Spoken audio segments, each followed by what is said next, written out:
voices in my head.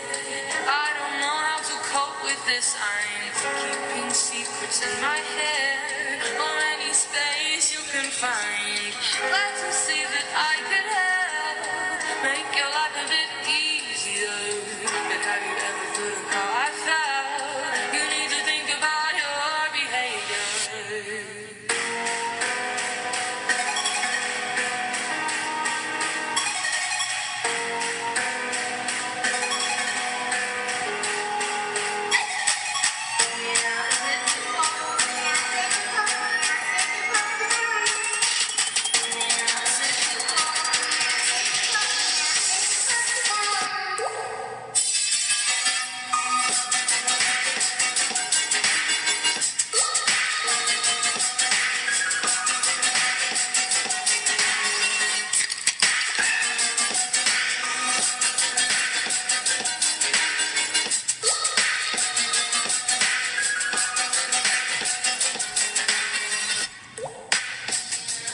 Yes, indeed. It is Sunday, boys and girls. It's time for the Butchie extravaganza called Butch On Sports. Simply Butch is here. As always, to you ladies and gentlemen, boys and girls, thanks for tuning in. Yes, indeed. Much sports news to be had today here. Let's get spot on it and not waste a wee bit of time here. Not a speck of cereal here. Much sports today. Detroit Lions. What can we tell you, boys and girls? There's always a cardiac arrest in the fourth quarter. However, again, for the second week in a row, the Lions defense helped out in a big way, showed up, showed their composure, and helped win the game for the Detroit Lions, or secure it, I should say. Final score of 27-24, Detroit Lions winning the game. Scoring was for the Lions, and I like to do it because you ought to know. Cornerback Jamal Agnew, he returned the Eagles' first kickoff of the game for 100 yards. Yep, 14 left in the quarter. Prater kicked the extra point, 7-3 lead. Philly had already scored because they got the ball first. By the way, the Lions won the coin toss and deferred to the Eagles there. Just so you check it up on me. Second quarter, K'Ron Johnson had a 1-yard run to give the Lions a 14-7 lead, as Philadelphia again had recaptured the lead at 10-7. 14-9 remaining in the half. Kicker Matt Prater converted the extra point. Also, second quarter, Matt Prater converted a 25-yard field goal to give Detroit a 17-10 lead. After that, with 3:29 left in the quarter, Matt Prater again, 33-yard field goal. 57 seconds left to give Detroit a 20-10 lead. Fourth quarters when Matthew Stafford got some insurance there. He threw a 12-yard touchdown pass to Marvin Jones. Marvin Jones was fantastic for the Detroit Lions today, picking up the bulk of the receiving yards. Not saying Galladay and other receivers didn't have their pick of the chick, but again, the workhorse this particular week, as Galladay was last week, was Marvin Jones. Give Detroit Lions a 27-17 lead. Philly fought back, 24-27. Again, the defense had to go through their thing, but again prevailed during the last series of the game to give the Detroit Lions that particular win. They're 2-0-1, the Detroit Lions. They're undefeated for the first 3 games of the season. That's the first time that's happened since 2011. They have scored at least 27 points in the last 3 road games. This marks the 5th such time of that streak in franchise history. First to do so in weeks 9 and 11 of the 2017 season then. Lions also announced they had signed Marvin Hall to the active roster from the practice squad. And in addition, the team announced that they had released Chris Lacey from the active roster and also signed Jonathan Wynn to the practice squad. He's a defensive end, Jonathan Wynn is there. Now, I can't say any more with the Lions. They'll get themselves together. They'll reset on Wednesday. They'll go through the film on Monday, have a day off on Tuesday, and again, reset on Wednesday to get ready for the Kansas City Chiefs, who's visiting Detroit at Ford Field this upcoming next week. Now, I kind of bounce around every now and then, and I get, see fans talking sports and whatever it may be. A lot of people ask about Antonio Brown, and I didn't know so many people cared. And the biggest question they ask is, being that a New England release, is he just messed up? And I say, no. He's currently an unrestricted free agent. Presently, he can sign with any team he wants at no penalty. Now, some of the allegations that has had, you're talking about Antonio Brown, are still there. And the NFL are investigating this to a no, not one, along with other municipal mentalities here. Okay? So, again, he's not out the woods, but again, he can still work. He can still work. One thing you need to work on, we'll talk about in a moment there.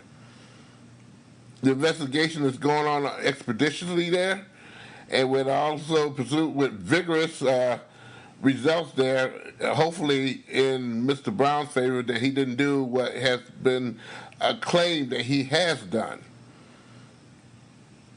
Again, Mr. Brown is a free agent. He can do whatever he wants to do and sign with any club. He may sign what club wants to sign him.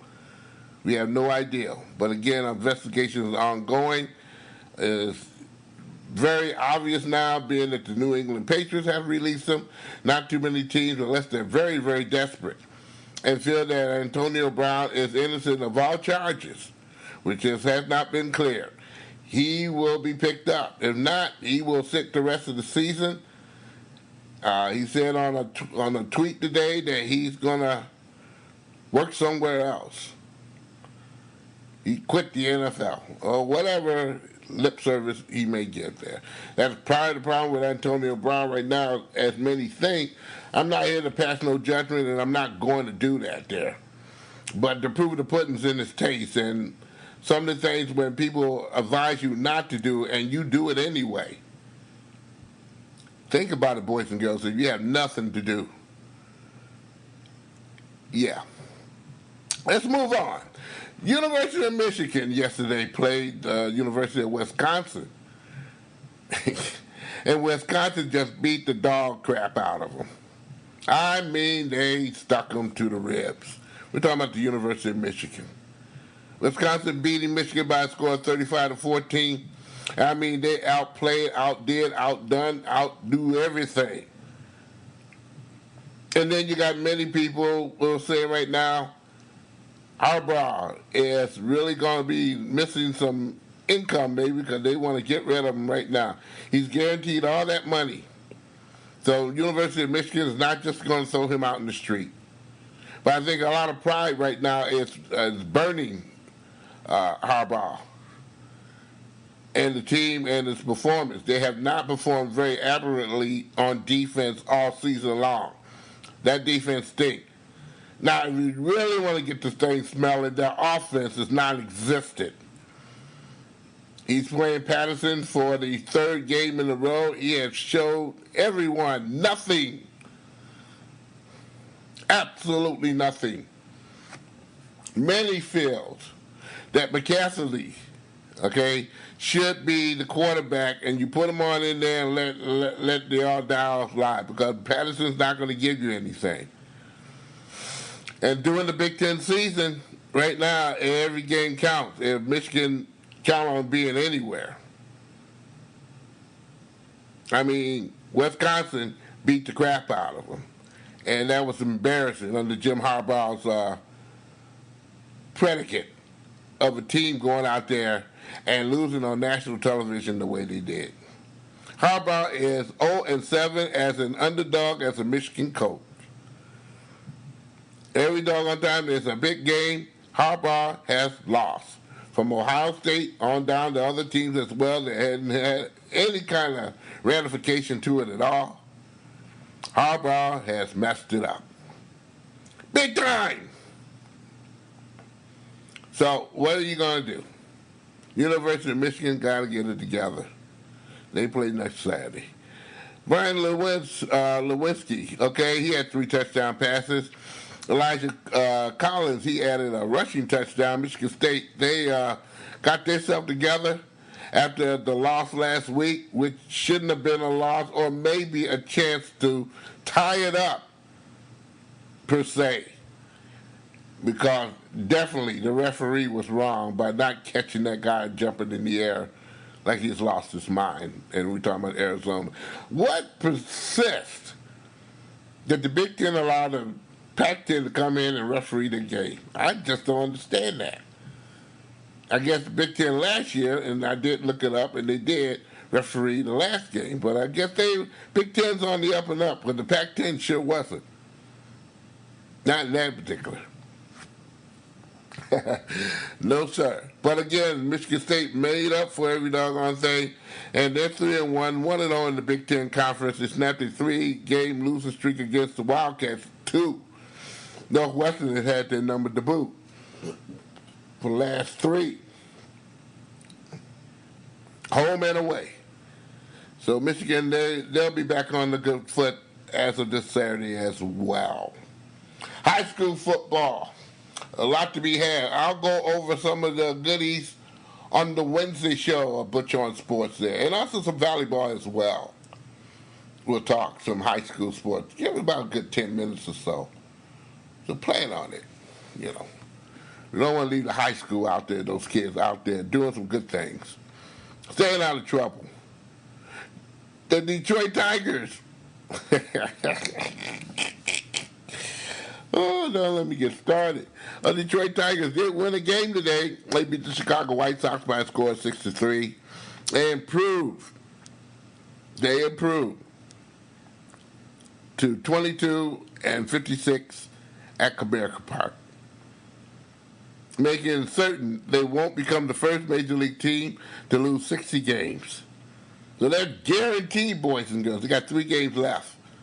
So they're guaranteed not to lose 60 games. The record is 59, boys and girls. So that means they only have to win only 1 not to get that record of the worst team of any Major League team to lose 59 games, which is a tie. You don't want to tie nobody. So they got to win 1 game out of the home games of the last 3 they have remaining in order to save face. But they did win the game. They did hit some home runs there and did some good doggone things there. Willie Castro, I should say, he led the way with the Detroit Tigers on the home run barrage they had on this particular day. Again, winning 6-3 over the Chicago White Sox. Boyd was the winner. He's 9-11. And you know what? They're finally listening, okay? The Detroit Tigers pitchers can't pitch no more than 5 innings. I'm talking about the starters. The boy didn't go no more than 5. After that, the bullpen reigned, and they did a pretty doggone good job. I'm talking about the bullpen. So maybe they're listening to Butch On Sports, or may not. But I've been saying that for quite some time. The Tigers do not have pitchers that are good for the long haul. I mean, if you get good 5 innings out of them, you have done your job. Other than that, Tigers seem to just whoop it up all year long. I haven't talked about the defense yet, and I'm not going to get there. By the way, that team that they can avoid tying a record if they just win 1 game out of the 3 home games they got left is the St. Louis Browns. They have the record of 59 home losses. So there, boys and girls. Today, finally go down to Little Caesars Arena and watch the Red Wings play today. I'm going to have some things to say about them on the Wednesday show there on what I saw, because you can't get it fit it all in one basket, on this particular show there. But you saw many young players, and you saw some veterans too get some work in. Other than the Pittsburgh Penguins, they had no veterans in the lineups at all. They were all young kids, trying to make the club. Took a road game to deal with that. There was no Crosby, no Malcolm, nobody of that sort coming town to do anything. Matter of fact, they didn't even take the road trip. They stayed in Pittsburgh. But I'm not saying that's why the Detroit Red Wings got their overtime victory by a score of 3-2. Pittsburgh started off scoring a goal in the first period. Red Wings came back and scored 2 goals there. Anthony Matha and also Todd Patuzzi. The first goal was given to Madison Bowie, okay, and I did not see him nowhere near the puck. But, he did assist, and I know that, with a pass. So that was changed to Todd Patuzzi, little Patuzzi there. Okay, that was changed there. Yep, that was very much so said. Tyler Patuzzi. I can't say Todd. And Anthony Mathis were the goal scorers for the Red Wings in that second period there. They had a 2-1 lead, but Pittsburgh tied it up by 2. Third period was no score. They went into overtime, and Madison Bowie scored with 2:59 of overtime Sunday to lift Detroit Red Wings past the Pittsburgh Penguins 3-2. Madison Bowie got 3 points that game, to 2 assists and 1 goal in overtime. It was a very good game. Madison Bowie, I was very much so impressed with him, and he's a defenseman. But he's an offensive defenseman, and he's not scared to go over that blue line there and make some hay in front of the goaltender. And I like those kind of defensemen, and yet and still get back to protect their goaltender and stop some pucks and do some things. He has a +4 when he is on the ice. +4. No, let me change that. +5 on that. He's the highest rated Red Wing right now. Madison Bowie. Hopefully we get to see him stay with the club and get better. Also saw Giovanni Smith today in the game. Very impressive as far as being a defensive left winger. He didn't let things go by. He didn't let no Pittsburgh Penguin intimidate him. He skated every time he hit the ice. I'd like to see a lot more aggressiveness from him, per se. Dylan Larkin skated a very good game. Anthony Mathis skated a very good game. Although, again, I will repeat, Pittsburgh didn't bring none of the big guns with them. They had all kids. So apparently they're going to try to find out who wants to make the team, and they're going to get that done early before they put the veterans at play to get some practice time during the preseason, which is pretty doggone smart. They seem to make it every year.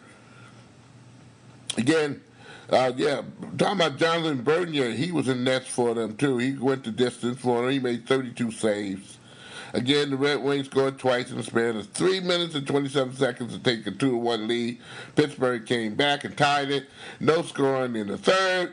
And boogity-woogity, Madison Bowie scored with 2-something of the period. And there you have it. There. In a nutshell. Again, no report on the Red Wings, not on the Pistons, I should say there. Although Joe Johnson, if I didn't mention him, he did sign with the Detroit Red Wings. That's the Pistons. That's official. That's the only news we got so far, so good. So, there we go. In other sports news, and Fox and I looked at TV today, many of the football, washing clothes, whatever I was doing there, I had the telly going there. Fox is going all out to let you know that wrestling's coming to Fox Sports.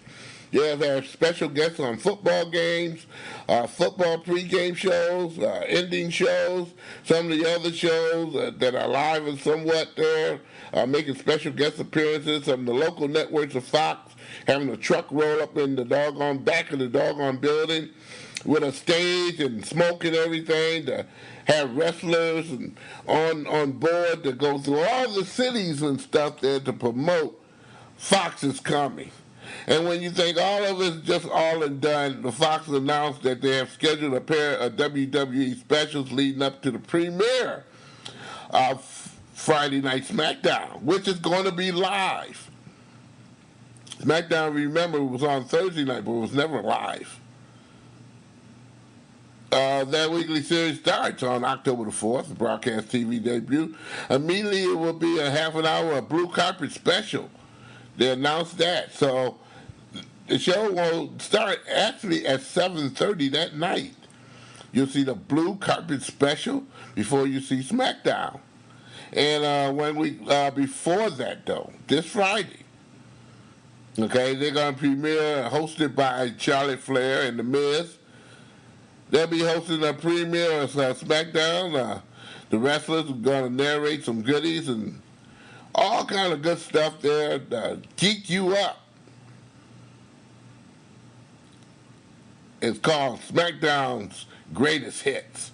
That's going to be from 8 to 9 o'clock upcoming Friday. 2 days later, John Cena, he's going to narrate the WWE WrestleMania legendary moments on Sunday. 2 days later. Okay, so they really getting their foot in the door there. Part of all those goodies there. And of course, the SmackDown Raw Creativity Shakedown, that's going to happen. They've already announced the participant of the main event, Kofi Kingston, against Brock Lesnar.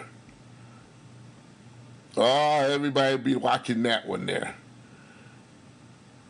And all kind of rival and backstage assets that Fox is going to pull on off for all these specials and goodies, and also E! Entertainment and a couple other to-do type of talk shows or rumor shows, as I call them there, will be right in the middle of the doggone frick of things there to see SmackDown coming to Fox. They're really making it a big, big effort, Fox and the WWE. So I'll tell you right now, get ready, get set, it's going to be cool. Although NXT started this past Wednesday, and with some pretty good doggone matches to boot on that particular show. Now, I kind of enjoyed that there. Of course, don't forget, please don't forget, on October the 2nd, AEW starts on TNT. We're going to have wrestling a whole lot of nights. And then one night, the WWE and TNT going to go at it with NXT and AEW.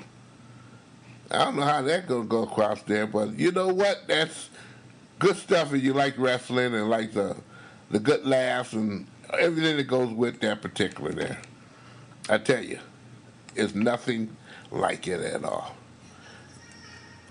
Butch On Sports is a presentation of Oh My Darling Productions. I invite you to join me every Sunday and every Wednesday for Butch On Sports. Go to Podomatic.com. Type in SIMPLYBUTCHTOO.Podomatic.com to get to that. Also, go to Facebook. Type in Butch On Sports. Go to that page. You also get the lineup and also the podcast on that particular page as well. You can go to the GameSportsShow.podbean.com and also hear that, along with going to iTunes and having a whiff of that. Give me a like on Facebook or some comments or whatever it may be, you like it or not. Tomorrow night on the game, we'll be talking some goodies. Hope you enjoy it and hope you join us. If you're able to pick it up from Southeast Michigan area, we're working on it.